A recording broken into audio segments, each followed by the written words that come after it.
Hello guys, baga nagaan gara YouTube channel kiyyaa deebitan jecha arras mata duree addaa tokko isiniif qabadee dhufeera. Mata dureen arraa ammoo mata duree ajaa'ibaati.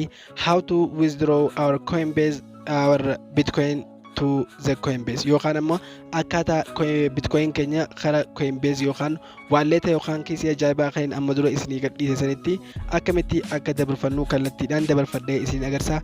Akkasumas akkamitti akka dabarfattu ni bartu. Wanti kun dhugaa ta'uu isaatis ni bartu.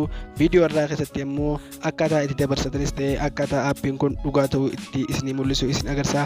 Osoo barnoota keenyatti hin seenne warreen haaraa taatan ammoo chaanala kiyya subscribe godhaa. Akkasumas iddoo bell notification yoo wantan viidiyoon haaraan hin gadhiisu kallattumaan nama hundi dura akka isin qaqqabu godhaa. Kana barnoota keenya wajjin turtii gaarii. Hayyee guys kunoo akkuma agartan aappiin gaafatti dhiyoo yookaan ammoo viidiyoo yeroo dabree keessatti walletii ajaa'ibaa jee isinii gadhiise kana walletii kana ni seentu jechuudha. Weebsaayitii kana ni seentu yookaan aappiidhaanis ta'u erga aappii kana seenne iddoo sarara lamaan gama jalaa irratti argamu kana gama mirgaatti jechuudha. Akkuma kallattiin isin agarsiisu kanatti aappii gama kana ni tuytu. Erga haala kanaan tuyne waa afur nuuf fida jechuudha. Buy, sell, convert, send, receive ta'etu haala kanaan gurguruu bitachuu akkasumas convert jiruuf fi jechuudha.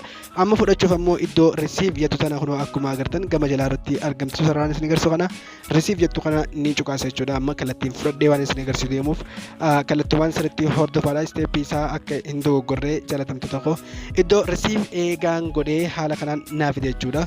Amma eegaa haala kanaan naafide I understand kan jiru tuqaachu barreeffamni kun ammoo bitcoinii sirrii ta'e filadhu siin jaa bitcoin taatus waan kan biraa taatus jechuudha.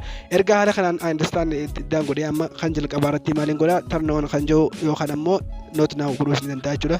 Haala kanaan asitti na dabarsaa amma bitcoin fudhachuuf waan deemu sarara gama jalaa kanarratti argamudha. Adreessa kana jalatti kan argamu ni cuqaasa jechuudha.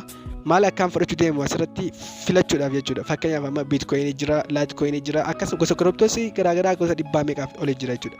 An bitcoin fudhachuuf waan deemuuf isinis waan filattan ni beektu jechuudha. An jalqaba bitcoin filadha jechuudha. Bitcoin fudhachuuf waan hin deemuuf ergaan bitcoin filadhee kunoo haala kanaan adreessa bitcoin naa kenna jechuudha. Amma iddoo koppii kana qofa godhuudha jechuudha. Iddoo koppii kunoo gama mirgaa irratti argamtu kana ni cuqaasa. Kunoo haala kanaan raayitii koppii naa ta'ee jira jechuudha. Keyboardii xiyyaaratte jechuudha. Erga akkana ta'e keessaaniin baa jechuudha. Amma aappiin irraa baafachuu deemu san ni seene jechuudha. Amma kun tab browser kunoo akkuma agartan aappii kana ni seene jechuudha. Dirqama namoota tokko kana baafachuudhaaf 0.00001 ta'uu qaba jechuudha. At least yoo xiqqaate jechuudha. Amma kana baafachuudhaaf iddoo withdraw BTC ni cuqaase jechuudha. Haala kanaan erga naa fidee iddoo withdraw eegaan cuqaase haala kanaan naa fida. Amma gaddeemee iddoo withdraw BTC kan jiru kana ni cuqaasa. Ammas irra deebi'ee jechuudha. Kunoo akkuma agartan gama jalaa irratti jechuudha.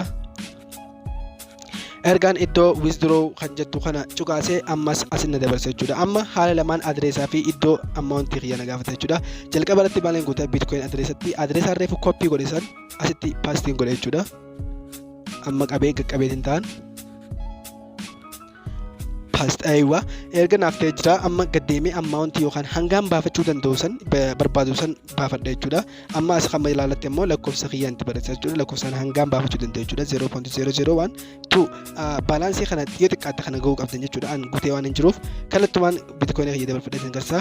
Amma eegaan haala kanaan deebisee amma isaan deemaa iddoo withdraw jettu kana ni cuqaasa jechuudha. Amma ergaan withdraw cuqaasee maal akkanaaf itti ilaaltu eeyyan roobootiin na dabarsa iddoo raayitii tana ni cuqaasa.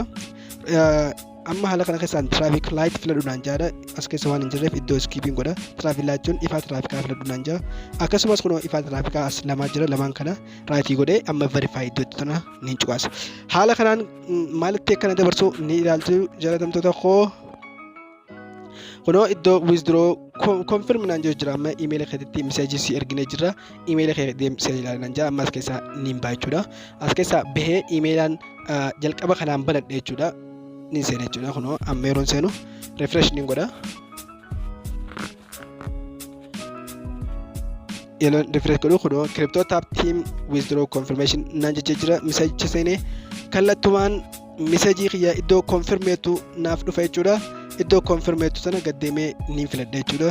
Ergaan confirm godhe browserotaan amma crypto browser keessa waan hin jiruuf browserii kanuma isaatiin filadha jechuudha.